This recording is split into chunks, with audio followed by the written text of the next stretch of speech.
Siapa raja kecilnya tuh? Biasanya raja kecil itu fotonya nggak ada di sebelah kiri sini biasanya tuh. Coba saya baca psikologinya. Teman-teman, tadi betul Adian tuh. Yang mampu untuk memecah belah adalah dia yang paham Jokowi dan paham Prabowo. Ini teman-teman dari apa? Jokowi mania atau Prabowo mania?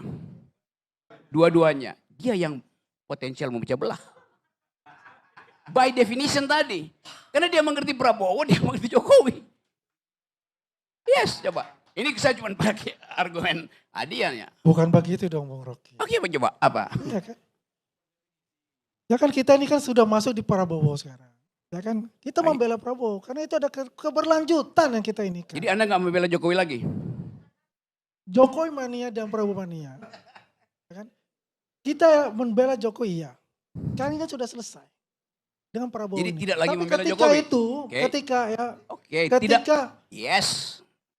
Jadi Anda tidak lagi membela Jokowi? saya masih membela Jokowi yang benar.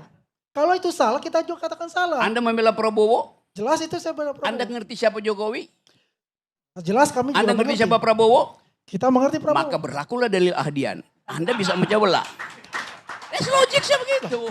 Tidak ada yang namanya adu domba Bung Rocky. Bukan adu domba, dalilnya Adian bilang begitu. Dan itu dalil di mana-mana. Satu kalimat saja. Tidak mungkin seorang hamba mengabdi pada dua tuan. Bos, Dia akan lebih mencintai yang satu daripada yang lain. kita Sudah ini itu bukan hukumnya. menghamba. Makanya pertanyaan Bung Rocky tadi, lu ke Jokowi apa ke Prabowo? Karena lu punya dua tuan. Nah, orang yang selalu tampak punya dua tuan itu punya potensi lebih besar daripada yang satu tuan untuk menciptakan adu domba. Kira-kira gitu Bung Rocky ya? Bagaimana menciptakan adu domba? Kita kan nggak ada di dalam lingkungan istana yang dimaksudkan dari Ini ya. Bang Adian, Bung Rocky. Oke, saya usut lebih dalam lagi ya. Kata Jokowi mania, pakai K di belakang apa tidak? Kenapa pakai Mania, pakai K, kita nggak mania pakai saja. K. Prabowo mania atau Prabowo mania? mania? Oke. Anda tahu nggak arti kata mania? The fools, orang yang nggak bisa berpikir. Orang yang mentalnya terganggu namanya mania. Itu istilah psikologi. Lain dengan jackmania, orang yang memang membangkitkan semangat karena olahraga. Dalam politik, seorang mania itu seorang bangsat. Nangkap nggak? Terus saya mau terangkan Dalilnya dari mana Pak?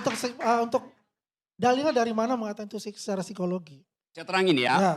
Kata dasar dari mania di dalam bahasa Greek artinya mereka yang kacau mentalnya. Cari di Google, jangan ChatGPT. Dipsik. Saya mau terangin itu maksudnya. Tapi saya ingin meluruskan ini. Kalau bilang Jokowi mania dan Persija mania. Oh Persija itu saya mania pada Persija tuh. Oh jelas karena itu. Kami juga sebagai relawan. Yes. Ya, sebagai relawan juga sama dengan Bung Rocky. Ya Pada kan? orang, lu mania pada orang aja lu sakit jiwa. Loh, kita gak mania pada orang. Jokowi itu aja sekedar nama. Astaga. Ya kan? Kita gak bisa dengan mengatakan bahwa itu. Nggak arti kata mania, coba itu dulu. Nanti saya cari di Google. Nggak cari dulu sekarang. Gue carikan aja Google. ini, Tunggu, Adian bacain coba mania artinya. Mania adalah kekacauan pikiran yang hebat, kegilaan, penyakit jiwa, keinginan yang berlebihan atau tidak masuk akal, gara gila yang... Yes. Ya Karena ini kata Google ya. Iya. Itu pentingnya belajar gitu loh. Jangan asal pakai nama tuh ngaco. Oke, mau gue lanjutin lagi. Lu lanjutin. Tapi saya masih tetap bertahan mengatakan itu. Bung Rocky. Ini nih. Kita ini, Jokowi mania ini, dari awal kita udah berjuang. Prabowo mania pun kita dari awal berjuang. Belum ada relawan-relawan pada saat itu.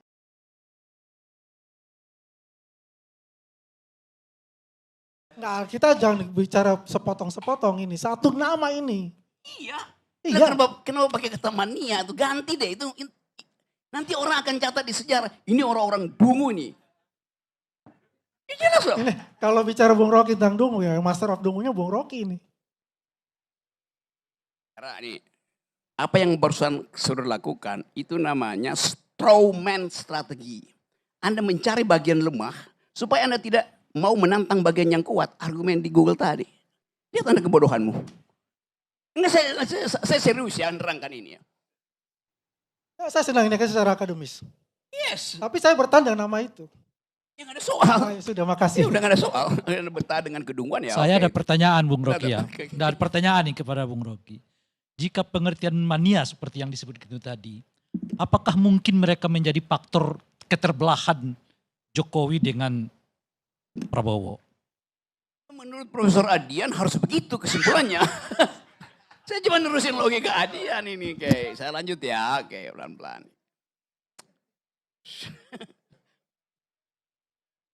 Saya nggak pernah bohong dalam ilmu pengetahuan ya. Oke. Mania adalah kondisi ketika seseorang mengalami perubahan suasana hati, energi, atau aktivitas yang sangat tinggi dan ekstrim. Mania dapat mengganggu kehidupan sehari-hari. Nah makanya saya tanyakan, kalau kondisi psikologiknya begini pengertian mania, apakah mungkin mereka mengorganisir sebuah pekerjaan yang memisahkan Jokowi dengan Prabowo? Itu bagaimana dikatakan begitu Bang Ray? Kita ini kan di luar istana. Tadi dikatakan bahwa cenderung adu domba itu ada di istana. Kita kalau relawan memang kita membela yang memang di hati nurani kita bahwa ini adalah yang benar. Tapi nggak di istana ya? Kita nggak di istana kok. Kita nggak di istana. Apa kita jadi komisaris dulu Bang Adian dengan waktu di zaman Jokowi? Ya beliau wamen dipercaya itu kita kebanggaan kita karena satu-satunya relawan. Apakah dia masuk di pusaran itu? Tidak. Keputusan kan menteri. Kalau itu lingkaran itu karena anggota kabinet, ya. Tapi kan dia tidak seorang menteri. Ya tapi masuk dalam lingkaran istana. Kalau istana ya jelas dong masuk dengan Oh kabinet. ya sudah. Tapi bukan, sorry ya, ini bukan menteri loh, dia wamen. Keputusan semua itu kan pasti kan dengan menteri. Betul nggak?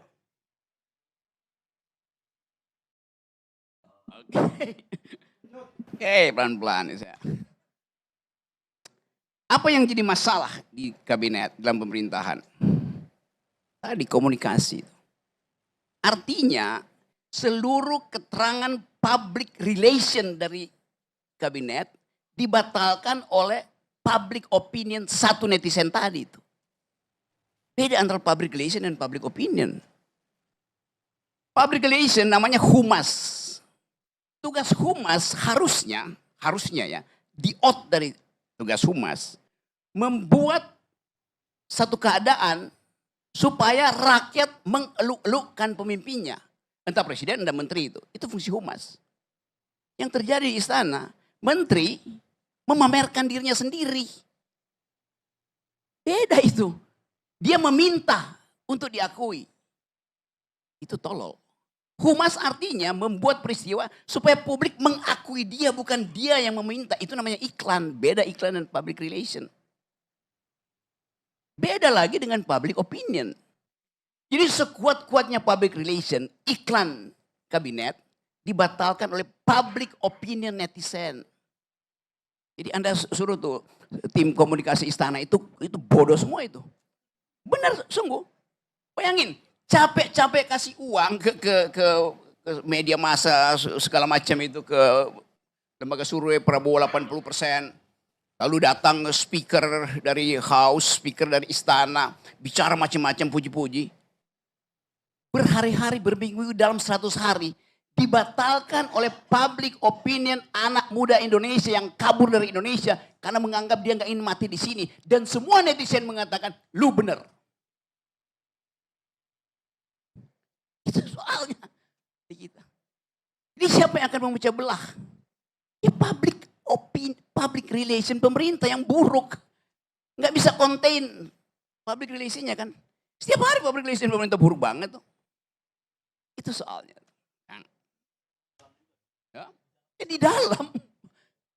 Dia menciptakan keburukannya sendiri itu. Sekarang pergi pada Pak Prabowo. Kita tahu watak Prabowo. Saya tahu, itu teman diskusi saya. Tapi ini soal bernegara. Kalau saya terangkan secara akademik, Prabowo ingin mengucapkan kemarahannya in optima forma, dalam bentuk yang paling maksimal. Tapi dia ada seorang yang punya manner, culture matters, gak mungkin dia ucapkan. Maka psikologinya bergerak di situ. Dia keluarkan istilah raja kecil. Dia keluarkan istilah ada yang ingin memisahkan dua orang. Ini kan reverse psikologi terbalik. Dari orang yang ingin mencari jalan tetapi nggak mungkin dia temuin. Dalam logika ada prinsip bahwa kalau Anda tidak bisa mematahkan argumen yang kuat, bikin argumenmu sendiri dan Anda bantah sendiri itu. Teknik berlogika itu begitu. Teknik berdebat juga begitu. Saya nggak bisa bantah Anda. Oke, saya pindahkan fokusnya. Saya buat pikiran saya sendiri dan saya kunyah pikiran itu di depanmu. Seolah-olah saya membantahmu, padahal saya membantah pikiran saya sendiri. Oke, saya jadi psikiater dulu hari ini.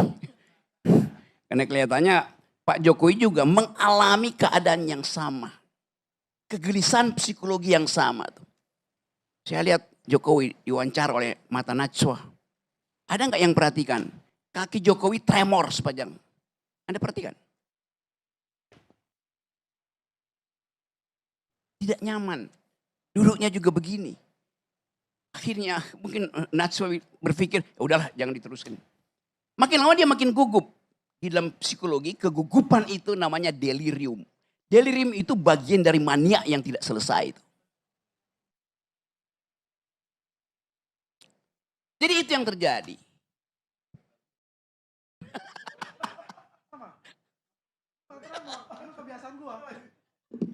Saya nggak tremor, cuma kebiasaan aja. Jadi saya mau ingatkan, kita ingin negeri ini dihidupkan. Apakah PDIP akan memecah belah? Loh tadi barusan berapa jam lalu perintah dari Hasto adalah semua gubernur, pejabat daerah dari PDIP lakukan, jalankan konsep dari Prabowo, bahkan dia sebut lagi dengan wakil presidennya Gibran Rakabumi. Lengkap disebutin oleh Hasto. Nggak mungkin dilakukan itu. Padahal PDIP ada di luar. Jadi kita mau cari keterangan sebetulnya. Dalam upaya mencari keterangan itu, akal sehat kita mesti kita tuntun dengan baik itu. Kalau saya rumuskan, ada kegelisahan pada Presiden Prabowo. Yang dia harus ucapkan dengan metafor itu. Raja kecil itu. Sangat mungkin yang dimaksud adalah anak kecil yang ingin jadi raja.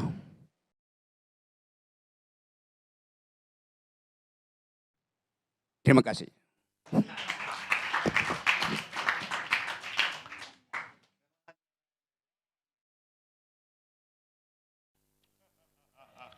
Pemirsa, pembalasan dendam terbaik adalah dengan cara kita tidak melakukan hal yang telah mencederai kita. Marcus Aurelius, Kaisar Romawi. Kita ketemu LC akan datang.